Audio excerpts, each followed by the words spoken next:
Selamat pagi, Assalamualaikum warahmatullahi wabarakatuh. Senang sekali kita dapat berkumpul pada sesi break simposium PIT IKA ke-11 Jakarta pada pagi hari ini. Eh, Tema yang akan diambil atau topik yang diambil pada kali ini adalah mengenai compliance of oral nutrition supplements for undernourished patient ya. Di sini telah hadir narasumber kita ya. Saat ini ada satu narasumber yaitu Profesor Dr. Aryono Hendarto yang beliau saat ini akan berbagi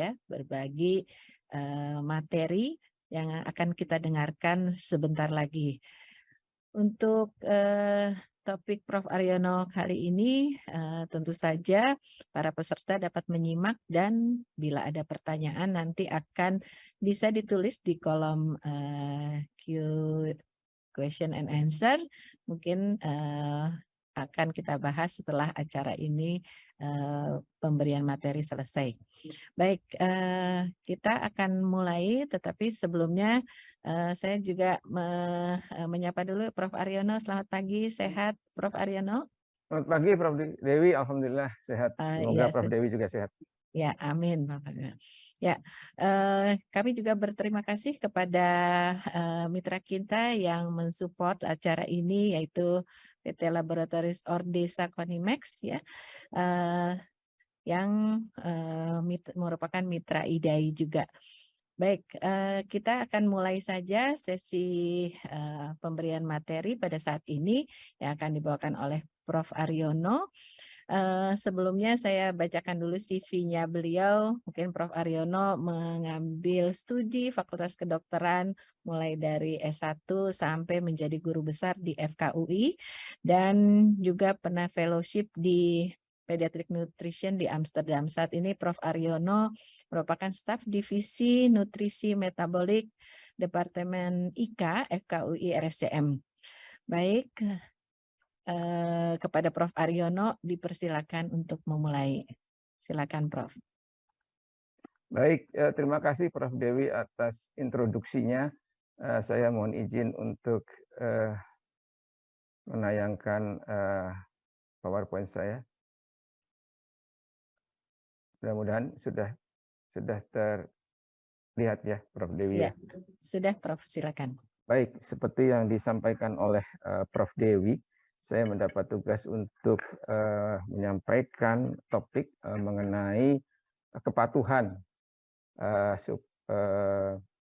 suplementasi nutrisi oral pada pasien-pasien yang mengalami malnutrisi. Ini adalah disclosure saya.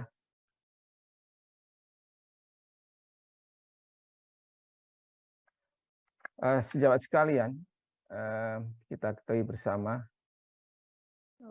bahwa suplemen nutrisi oral ini sudah banyak digunakan dan bahkan kalau di center-center luar itu sudah cukup lama digunakan dan biasanya diindikasikan untuk pasien-pasien yang mengalami malnutrisi atau yang mengalami risiko malnutrisi. Jadi belum mengalami malnutrisi tetapi sudah direkognisi dia berpotensi mengalami malnutrisi, maka diberikan suplemen nutrisi oral ini. Dan beberapa penelitian juga telah menunjukkan bahwa pasien-pasien yang sakit dan kemudian mengalami malnutrisi itu cukup efektif perubahan status nutrisinya bila diberikan suplemen nutrisi oral ini. Namun tentu ada syaratnya, yaitu apa? Syaratnya adalah pasien-pasien yang diberikan suplemen nutrisi oral ini harus mampu mengonsumsi sejumlah yang sudah dihitung, yang sudah dikalkulasi, sehingga ini nanti bukan saja memberikan efek yang terapeutik yang baik, tetapi juga secara kalkulasi ekonomi finansial cukup efektif. Kenapa? Karena tidak banyak suplemen nutrisi oral yang terbuang karena tidak patuh. sekedar mengingatkan sejawat sekalian tentang divisi suplemen nutrisi oral ini, yaitu walaupun kita tahu dalam praktek kita sehari-hari umumnya bentuknya adalah cair ya, liquid, tetapi per definisi ternyata para pakar sepakat bahwa semua makanan yang diposisikan memberikan bantuan, memberikan pendampingan terhadap nutrisi yang biasa diberikan sesuai kelompok umurnya untuk dapat memenuhi kebutuhan makro dan mikronutriennya itu bisa direkognisi sebagai suplemen nutrisi oral. Dan karena namanya sesuai dengan namanya suplemen nutrisi oral, maka pemberiannya adalah melalui mulut. Walaupun dalam prakteknya nanti bisa saja apabila pemberian dari atau melalui mulut itu gagal, tidak berhasil, maka diberikan via enteral.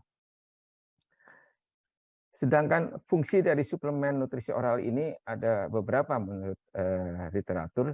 Yang jelas adalah suplemen nutrisi oral ini difungsikan untuk menjaga, memelihara, bahkan untuk mendukung pertumbuhan anak yang sedang mengalami sakit, baik itu sakitnya akut maupun sakit kronik yang menyebabkan anak tersebut tidak dapat memenuhi kebutuhan nutrisi sesuai dengan usianya. Hanya para pakar mengingatkan bahwa suplemen nutrisi oral ini tidak selalu merupakan nutrisi yang lengkap. Oleh karena itu tidak dianjurkan untuk memberikan suplemen nutrisi oral ini secara eksklusif atau sebagai makanan tunggal. Walaupun pada beberapa kasus, misalnya pada anak-anak yang memang nafsu makannya demikian buruk atau intake oralnya sangat minimal, maka seolah-olah suplemen nutrisi oral ini menjadi nutrisi yang tunggal. Dan sekarang suplemen nutrisi oral ini banyak digunakan pada anak-anak yang direkognisi mengalami faltering growth, ya, walaupun gizinya masih normal, masih cukup, tapi di dalam pemantauan kurva status nutrisinya itu berisiko mengalami malnutrisi, maka ini dapat diberikan, utamanya apabila pada anak-anak yang mempunyai hambatan di dalam penyerapan dan ingesti dari makanan yang harusnya dikonsumsi. Secara umum, indikasi dari suplemen nutrisi oral ini bisa dibagi dua. Kalau kita lihat dari perspektif lamanya atau durasi, yang pertama terkait dengan kondisi waktu pendek atau short term, itu biasanya digunakan pada pasien-pasien yang mengalami penyakit-penyakit akut seperti infeksi akut atau trauma, atau juga pada bayi-bayi prematur sampai nanti bayinya mencapai usia gestasi aterem. Suplemen nutrisi oral ini juga diperuntukkan untuk kondisi-kondisi kronis yang dimaksudkan untuk membantu pasien tersebut agar intake makanan dan absorpsinya yang terganggu menjadi dapat dipenuhi dengan suplementasi nutrisi oral ini. Penyakit kronis seperti penyakit jantung bawaan, penyakit gagal ginjal, atau penyakit-penyakit kronik lainnya seperti talasemia seringkali diberikan suplementasi nutrisi oral ini. Nah, ini adalah indikasi berdasarkan penyakit. Saya tidak akan menyebutkan satu persatu karena keterbatasan waktu. Namun kalau kita dilihat di dua kelompok penyakit ini, jadi kalau saya boleh sarikan, jadi suplemen nutrisi oral ini memang bisa diperuntukkan untuk penyakit kelompok alergi, penyakit-penyakit tadi yang seperti saya bawakan, penyakit kronis ya, atau penyakit-penyakit bawaan, kemudian dapat juga diberikan pada penyakit-penyakit genetik. Kemudian kalau kita lihat di kanan juga ada penyakit-penyakit absorpsi pada saluran cerna, dan juga penyakit-penyakit kanker saraf.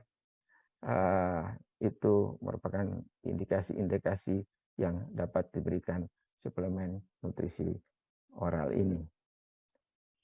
Umumnya, sejawat sekalian, suplemen nutrisi oral ini volumenya rendah. Mengapa? Karena kita lihat tadi indikasinya di slide sebelumnya, memang pada pasien diuturkan pada pasien-pasien, misalnya pasien kelainan bawaan, ya, penyakit jantung bawaan, yang seringkali tidak mampu mengkonsumsi volume seperti yang seharusnya, penyakit-penyakit ginjal yang bisa namun ada restriksi cairan, atau pasien-pasien keganasan misalnya yang karena efek samping obatnya, sitostatikanya mengalami anoreksia sehingga intake-nya menjadi kurang. Nah, suplemen nutrisi oral ini biasanya diproduksi dengan volume yang lebih kecil, sehingga konsekuensinya untuk memenuhi kalori yang dibutuhkan, kandungan kalorinya ditingkatkan. Umumnya berada kisarannya antara 1 sampai 2,4 atau 2,5 kilokalori per mililiter larutan. Hanya memang tidak semua formula yang kandungan kalorinya tinggi ini tersedia di negara kita. Dan rasanya juga bermacam-macam. Kalau kita lihat sediaannya, hanya kembali di Indonesia ini umumnya rasanya didominasi oleh dua, yaitu yang pertama yang berasa coklat, atau yang satu lagi adalah vanila. Beberapa ada yang berasa rasanya stroberi, tetapi tidak semua produk. Dan umumnya basisnya adalah protein susu sapi. Nah, ini menarik sejawat sekalian kalau kita lihat tipe atau sediaannya dari suplemen nutrisi oral ini. Memang yang kita ketahui bersama dalam praktek kita sehari-hari sebagai dokter anak, umumnya suplemen nutrisi oral ini bentuknya adalah cair. Tetapi sebetulnya kalau kita lihat sediaan yang ada, sediaan yang diproduksi oleh produsennya, itu mempunyai tipe yang bermacam-macam atau jenisnya bermacam-macam. Seperti misalnya ada yang bentuknya ini, kalau dari Jawa Barat ini, Prof. Dewi ini lama di Jawa Barat, Juice itu kita sayang tidak ada. Itu bahkan energinya bisa sampai yang tertinggi 1,5 kilokalori, dan ini rendah atau bebas lemak. Nah, ini jus ini kan juga mudah dikonsumsi dan biasanya rasanya bermacam-macam ya. Jadi bukan hanya rasa vanila. Jadi karena ini bentuknya jus, itu biasanya rasanya juga disesuaikan dengan rasa buah-buahan yang ada. Dan ini membantu sebetulnya untuk compliance dari anak-anak. Sayangnya sejauh yang saya pahami ini belum tersedia. Nah, ini juga yang kedua adalah minuman dalam bentuk milkshake. Nah, ini juga digemari atau disukai oleh anak-anak. Sayangnya kembali ini juga sepertinya tidak tersedia di negara kita. Hanya kalau milkshake ini kan orang tua biasanya bisa membuat.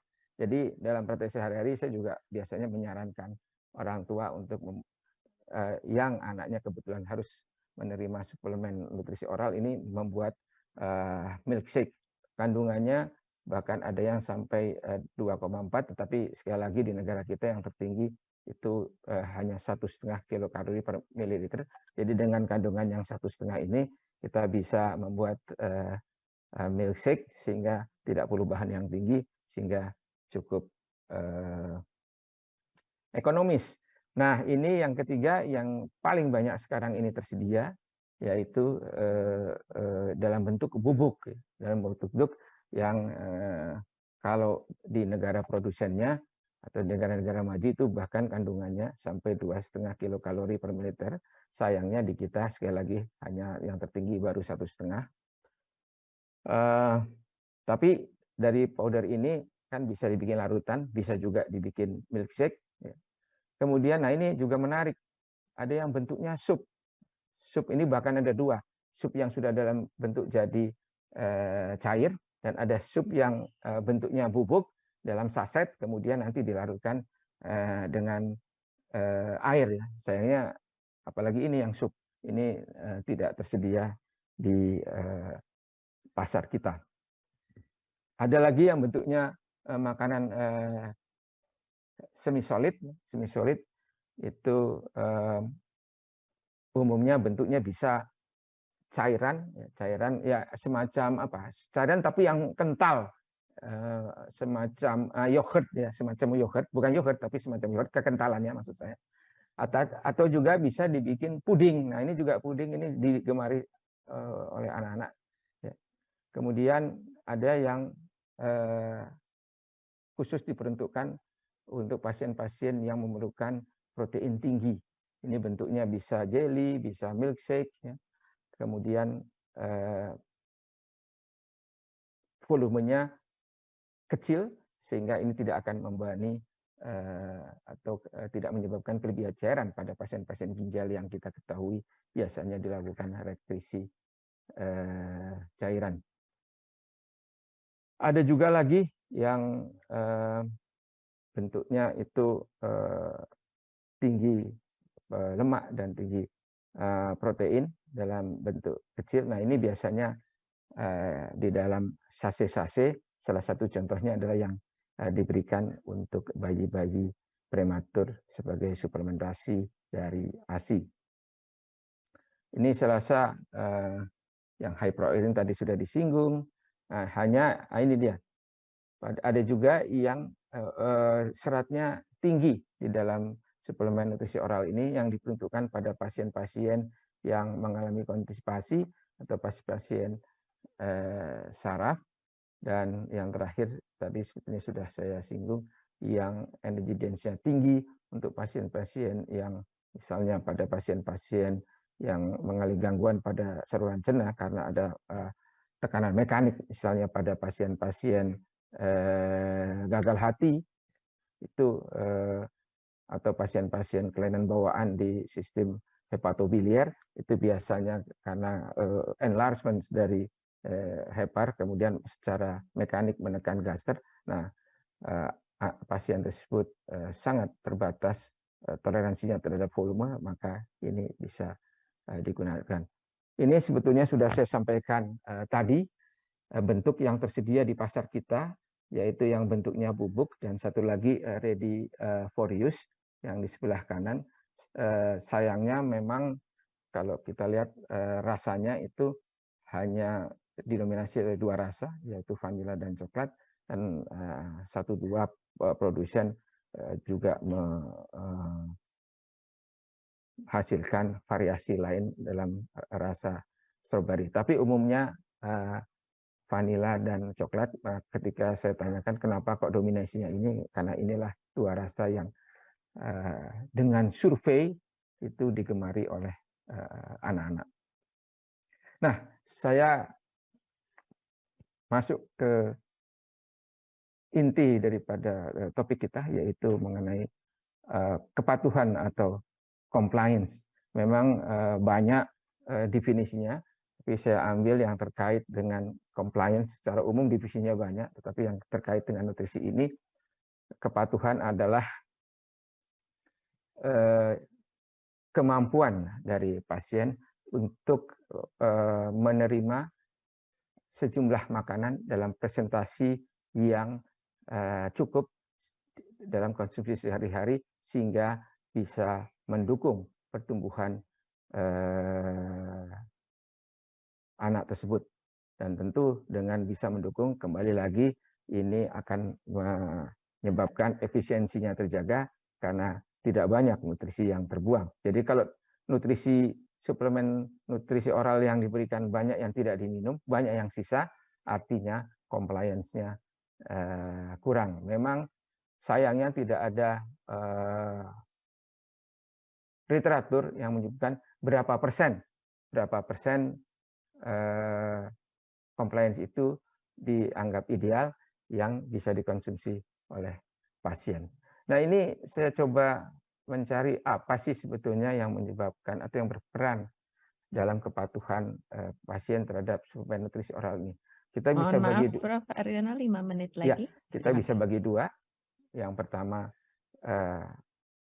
suplemen nutrisi oral itu sendiri, kemudian yang yaitu yang terdiri dari tadi sudah kita sebut tipenya, variasinya, energy density-nya, volumenya, lamanya, dan kemudian pasien itu sendiri umurnya. Makin muda umur, tampaknya compliance-nya itu makin menurun dan tentu tergantung penyakit yang mendasari.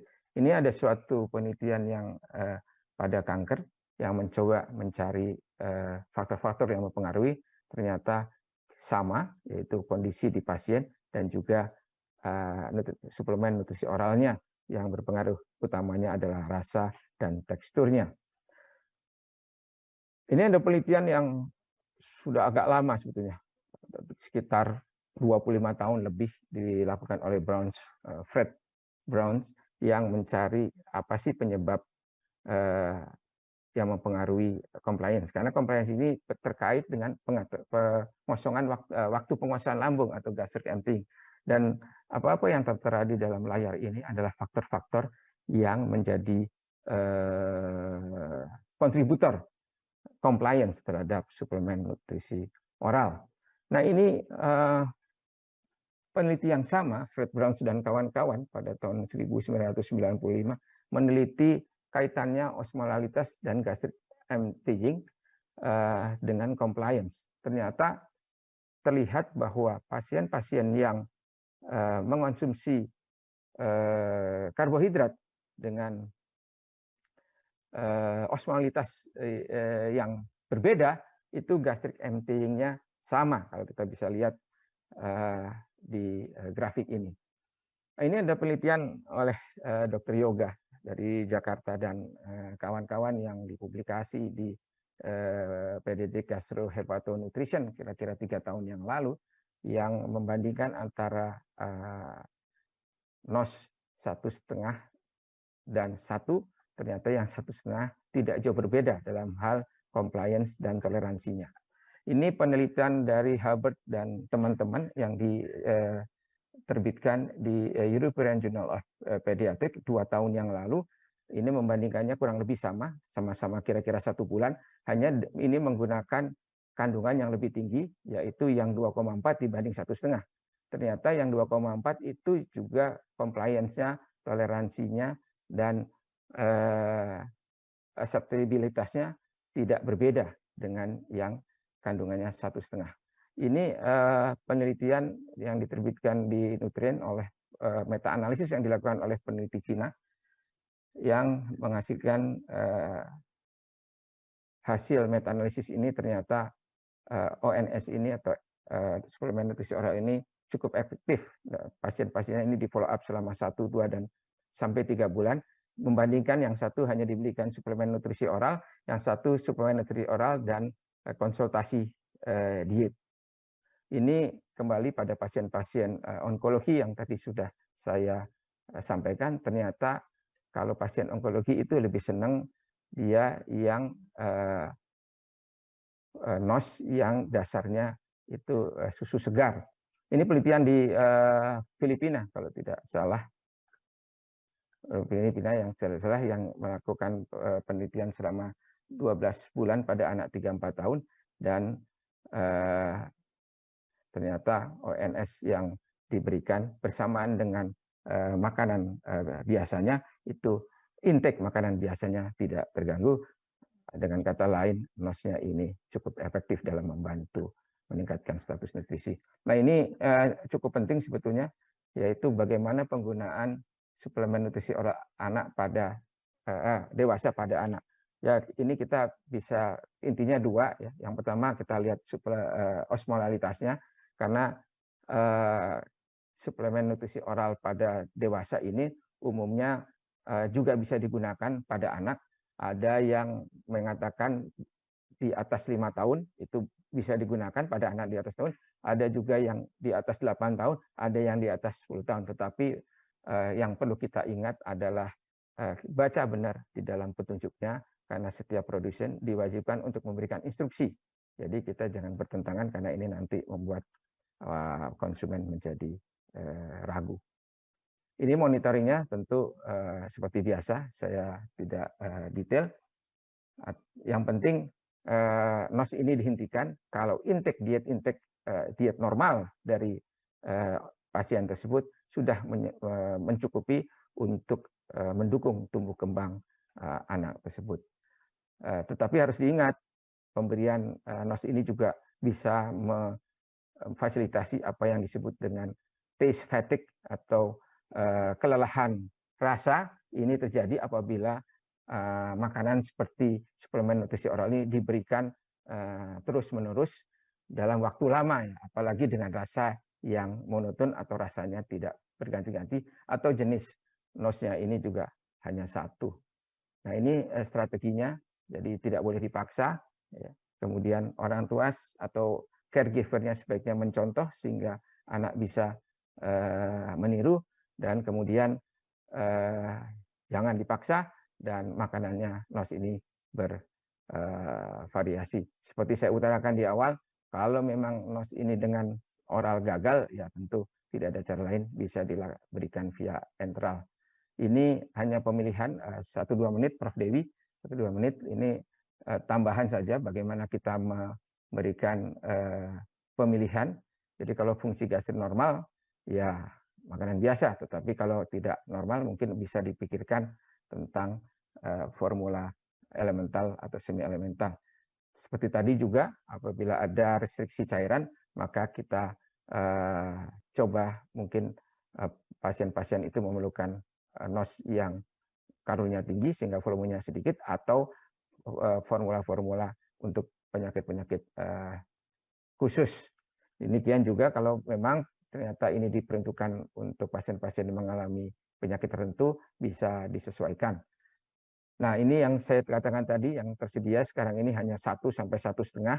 Jadi ada 1, yang ada adalah 1, 1,1, 1,3, dan 1,5 yang tersedia di pasar kita. Nah, ini juga banyak penting, yaitu kita juga ada NOS yang dibuat di rumah sakit, tapi umumnya dibuat di rumah sakit pemerintah. Saya tidak melihat di rumah sakit membuat, karena tidak mudah juga membuatnya. Dan kalorinya ada yang 75, 100, 135, tetapi walaupun ini murah, harus diingat bahwa tidak semuanya. Kadang-kadang pada beberapa larutan perlu suplementasi nutrien tertentu. Saya pikir itu Prof. Dewi yang bisa saya sampaikan terkait dengan suplementasi nutrisi oral, kepatuhannya, dan mohon maaf bila waktunya memanjang. Terima kasih. Assalamualaikum warahmatullahi wabarakatuh. Saya kembalikan ke Prof. Dewi. Ya, Waalaikumsalam warahmatullahi wabarakatuh. Terima kasih Prof. Aryono atas paparannya, ini cukup menarik ya.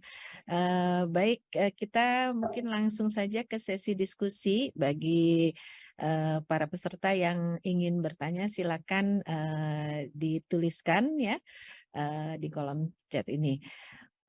Mungkin saya akan mulai dengan pertanyaan pertama Prof. Aryono ya. Izin bertanya Prof, ONS pada anak zat gizinya tidak komplit karena hanya sekedar suplemen. Berapa total kalori sehari maksimum yang disebut suplemen untuk anak? Tadi densitasnya agak tinggi, apakah yang 1 kalori per 1 mili isoosmolar tidak dapat disebut ONS juga ya, karena harus disesuaikan dengan kondisi medisnya. Contohnya pada PGK mungkin penyakit ginjal kronis ya, kita akan berikan rendah protein. Mungkin itu Prof. Aryono pertanyaan pertama. Ya, terima kasih Prof. Dewi. Ini tadi kalau tidak salah dari Dr. Trianti, ini pertanyaan praktis yang penting saya pikir. Ya. Jadi pada umumnya Prof. Dewi, Dr. Trianti, ONS ini kalau kita lihat karena diposisikan volumenya itu biasanya tidak banyak, atau dalam arti dengan volume yang sama, kalorinya tinggi, maka umumnya osmolaritasnya adalah isoosmoler atau hiperosmoler. Jadi tidak ada yang hiperosmoler, kecuali pada beberapa NOS untuk bayi prematur, karena kita tahu bayi prematur itu saluran cernanya hanya mampu mengakomodir osmolaritas di bawah 300 miliosmol per liter, maka biasanya untuk formula bayi prematur itu osmolaritasnya biasanya di bawah 300.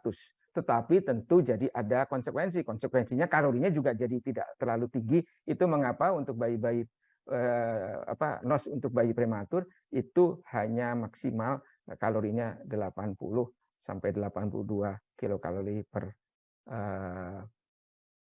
cc. Nah, jadi walaupun itu satu Prof. Dewi, itu tetap bisa direkognisi sebagai suplemen nutrisi oral. Kemudian berapa kalori, ada pertanyaannya, berapa kalori maksimum yang disebut ini. Nah, kalori untuk NOS ini tadi saya sampaikan bervariasi antara 1 sampai ini yang untuk ini ya, anak di atas bayi aterm itu 1 sampai 2,5 kilokalori per mililiter larutan. Hanya sekali lagi seperti saya sampaikan dalam presentasi tadi, Dr. Trianti, yang tersedia di pasar kita itu hanya maksimal 1,5 kilokalori. Yang di atas itu sudah ada, tetapi tampaknya hanya tersedia di luar negeri. Mengapa? Mungkin ini terkait juga dengan keamanan ya. Keamanan dalam arti apa? Karena kalau di negara kita ini, jangankan susu, obat saja bisa dibeli bebas, apalagi kecuali setelah kasus ini ya, gagal ginjal ini memang lebih ketat ya, untuk beli obat pun jadi lebih ketat, termasuk juga pemberian nutrisi yang diposisikan sebagai obat. Tetapi itu yang dikhawatirkan bahayanya, karena tentu dengan makin tinggi kalori biasanya osmolalitasnya itu makin tinggi. Seperti misalnya yang 1,5 itu osmolalitasnya bisa di atas 700 miliosmol per liter, sedangkan anak bayi itu hanya mampu mengakomodir sekitar 300 sampai 400 miliosmol, sedangkan anak usia sekolah itu umumnya anak sekolah itu kira-kira di atas 6 tahun ya, yang di atas 6 tahun itu kalau maaf di atas ya 6 tahun mungkin mirip dengan dewasa, tetapi yang anak umur 2 sampai 6 tahun itu umumnya hanya bisa mengonsumsi osmolalitar sekitar 500-600 miliosmol. Sehingga kalau diberikan preparat dewasa, kita khawatir akan terjadi dampak terhadap saluran cerna. Demikian Prof. Dewi. Ya, terima kasih Prof. Aryono. Kita lanjut pertanyaan kedua dari Dr. Sumardi. Pada pasien gagal hati, sirosis, dan direncanakan transplant hati, kita sangat kesulitan menaikkan berat badan karena operasi transplant biasanya menuntut LLA lebih dari 13. Sudah diberi susu MCT menggunakan NGT kurang berhasil. Mungkin Prof punya tips mengatasi ini? Ya, terima kasih Dr. Mardi ini kembali mungkin Dr. Mardi ini karena sebagai pediatrik gastroenterologis ya. Jadi ini pertanyaan kembali juga, ini pertanyaan praktis yang penting. Mungkin Dr. Mardi juga desperate nih karena pasien-pasiennya. Jadi ini kayak seperti ini ya, Prof. Dewi, ini mana yang telur, mana yang ayam. Ya, dokter anaknya minta ini kalau nggak dilakukan operasi ya gizinya nggak baik-baik. Sebaiknya untuk dokter bedahnya ini gimana kami mau operasi kalau gizinya belum baik. Tapi begini Dokter Madi, kita tidak perlu meningkatkan, tidak perlu tuh karena begini, sulit meningkatkan status nutrisi pasien-pasien gagal hati ya, apapun penyebabnya, apa kistadoktorkolitis atau misalnya atresia biliar. Tapi yang penting jangan gizi buruk. Yang penting kita tingkatkan ke gizi kurang, karena dengan gizi kurang toleransi operasi pun menjadi baik ya, artinya menjadi normal, termasuk juga di dalamnya dalam bekerjanya obat-obat anestesi. Jadi kita tingkatkan saja. Nah, masalahnya adalah mengenai kemampuan bayi untuk menerima volume. Oleh karena itu saran saya MCT tentu terkait fungsi hatinya. Kalau fungsi hatinya masih normal ya tidak perlu MCT. Kalau sudah normal sudah tidak normal ya kita berikan MCT. Satu lagi mungkin kalau sudah ada gangguan pada sintesis protein, nah ini yang seringkali jarang diperiksa ya. sintesis protein, periksa albumin, globulin. Kalau ada gangguan sintesis protein, artinya bayi tersebut juga tidak mampu menghasilkan apa yang disebut dengan brain change amino acid. Oleh karena itu suplementasi amino acid itu juga perlu diberikan. Hanya sekali lagi, kalau untuk meningkatkan status gizi dari buruk menjadi kurang, umumnya itu sebagian besar, tidak semua tentu, itu bisa kita kerjakan, Prof. Dewi. Terima kasih. Ya, terima kasih Prof. Aryono. Mungkin satu lagi pertanyaan mengenai terkait compliance apabila anak sakit diberikan ONS terkait rasa, apakah ada tempatnya untuk penambahan makanan lain untuk perasa? Jika boleh, rasional untuk penambahan bahan makanan perasa yang diperbolehkan itu bagaimana?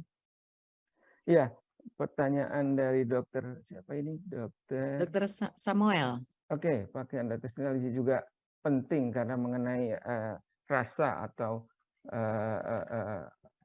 ujung-ujungnya akseptabilitas, Prof. Dewi.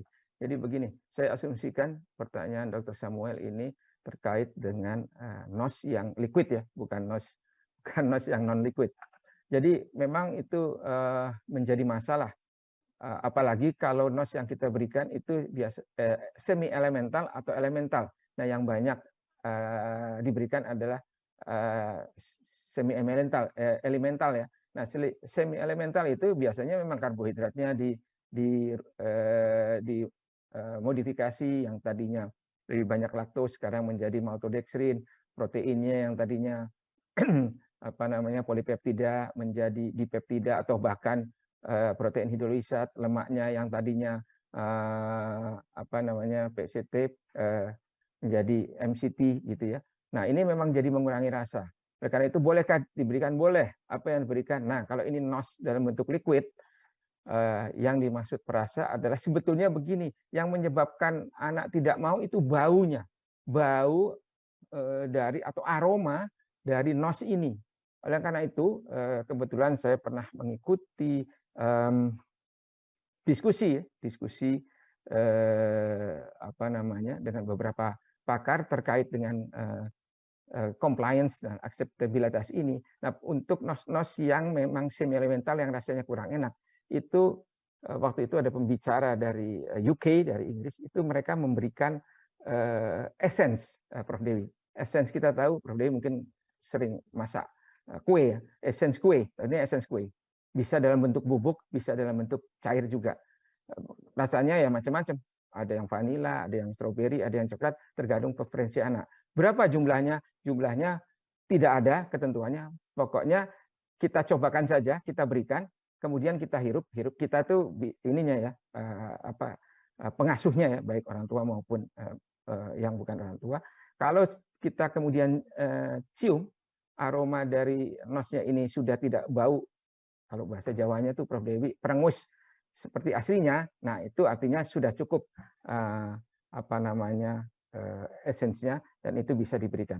Umumnya saya sudah cobakan itu berhasil. Tentu tidak semua berhasil, tapi umumnya berhasil. Mungkin demikian, Prof. Dewi. Ya, baik Prof. Aryono. Ya, sepertinya waktunya sudah selesai nih Prof. Aryono. Mungkin tidak ada lagi pertanyaan. Mungkin saya sedikit resumekan bahwa suplemen nutrisi oral ini cukup efektif dalam tata laksana disease related malnutrition ya. Bisa diindikasikan baik jangka panjang dan jangka pendek, tetapi compliance merupakan hal yang penting sehingga perlu strategi agar tujuan ini tercapai. Dan jangan lupa adalah monitor ya, monitoring diperlukan sehingga pemberiannya bisa sesuai ya. Baik, itu saja yang bisa disampaikan pada sesi break simposium pada hari ini. Sekali lagi terima kasih kepada para peserta yang sudah mengikuti acara pada pagi hari ini, dan tidak lupa juga kepada pembicara kita Prof. Aryono yang sudah bersedia. memberikan materinya ya, yang pasti sangat bermanfaat untuk kita semua. Dan terakhir kepada mitra kita PT Laboratories Ordesa Konimex, terima kasih juga yang sudah mensupport acara kita. Demikian saya tutup acara BRIC Symposium ya, bagi para peserta dapat melanjutkan mengikuti acara paralel simposium berikutnya. Terima kasih. Assalamualaikum warahmatullahi wabarakatuh. Terima kasih Prof. banyak. Aryo. Terima kasih Prof. Dewi sudah mengambil. Terima kasih Dr. Niken. Ya, terima kasih. Silakan Dokter. Saya izin live Prof. Dewi.